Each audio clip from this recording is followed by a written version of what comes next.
And we meet again. Last time we left off with David building a space toilet and retrieving Quinn's dog Mochi in the middle of a terrible storm. Talk about a brainstorm. And he's up to his late night 3D printing shenanigans yet again. I guess we'll find out what he's printing this time. When David Wang was 17 years old, he watched his very first Casey Neistat video.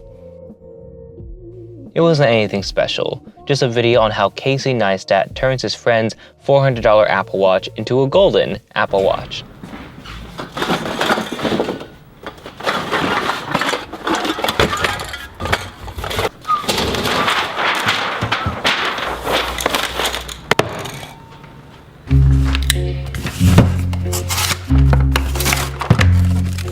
There was something about him, his scrappy guerrilla filmmaker style in that short video that would soon reappear when his feed got absolutely bombarded with Casey. One day, a very special MKBHD video arrived in his feed in the times before the subscription bell. Because to buy one of these, like a professional one's super expensive, but like this does all the pro stuff, like it telescopes up and down, this moves back and forth, so yeah, it's a homemade overhead shooting rig. So build over buy again. I'm personally a huge fan of overhead shots, obviously, but there's no denying it can take... That was the scrappy nature that David was drawn to, which leads us to where we are now.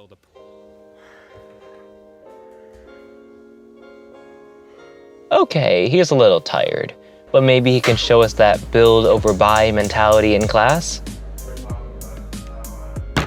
Come on, when do we get to see what he 3D printed last night?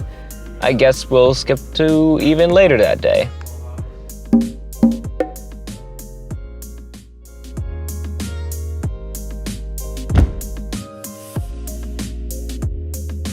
Okay, let's fill you in on what David is thinking about. With an early stage project, it can go anywhere, which has a whole lot of writer's block and not a whole lot of inspiration.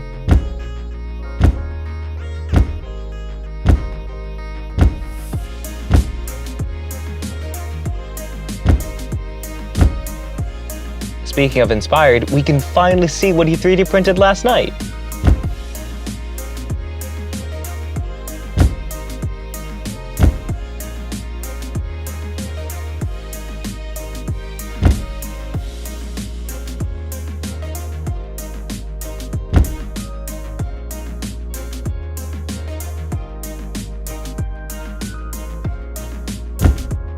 Looks like he's a bit inspired by Casey to build over buy, just a little bit.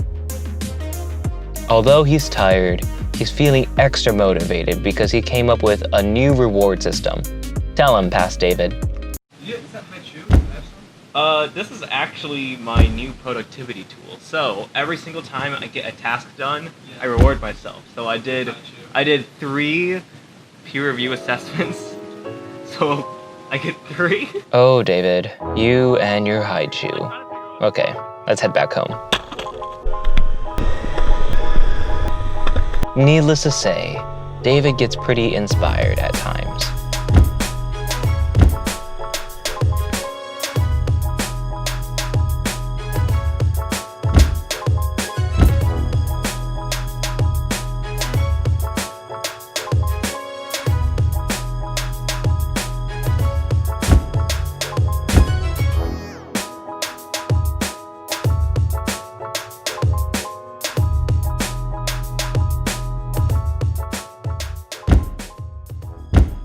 Okay, I think you get the point.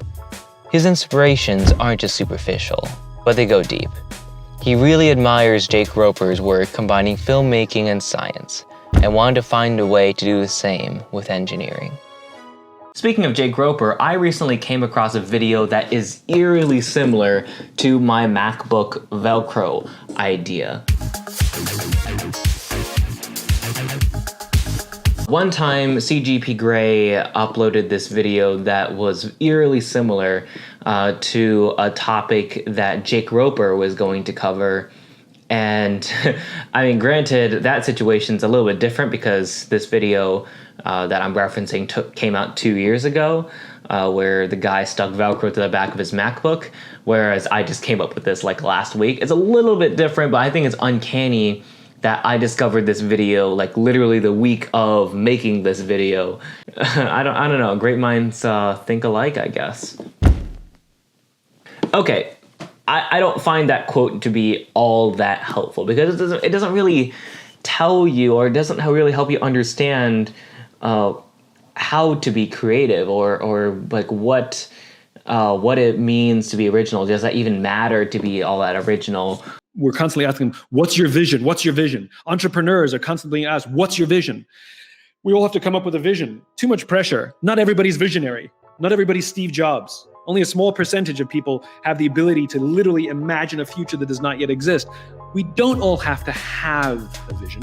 We do all have to find a vision. That someone else could have articulated a vision that is incredibly inspiring to you, and you can take that vision and make it your own. And I think there's something very inspiring about the older musicals in the simplicity of their approach, the kind of purity of the idea that you break in a song when you're too emotional to do anything else, and that every musical number is justified, and that, you know, when Gene Kelly starts to dance, it's because he can't express an emotion any other way. That to me is like, if I had to just explain to someone what a musical is, that's how I describe it. It's walking down and on a rainy street and you're so happy and you're so in love that you just have to start dancing in the rain.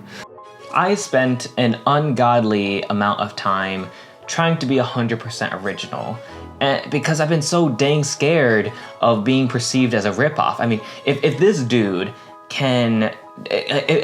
derived his entire style for this film to tell a story he wants to tell while winning a bunch of awards, like, who cares if he copied that shot from that movie all those years ago? The bottom line is I really believe that you have a unique opportunity to make history.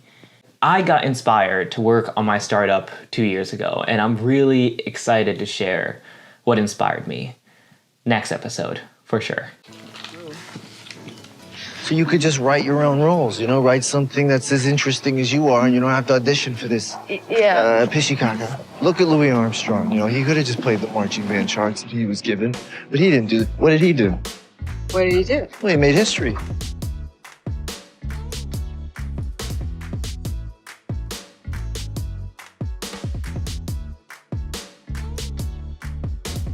Dude, the sun is setting. Where the heck are you going?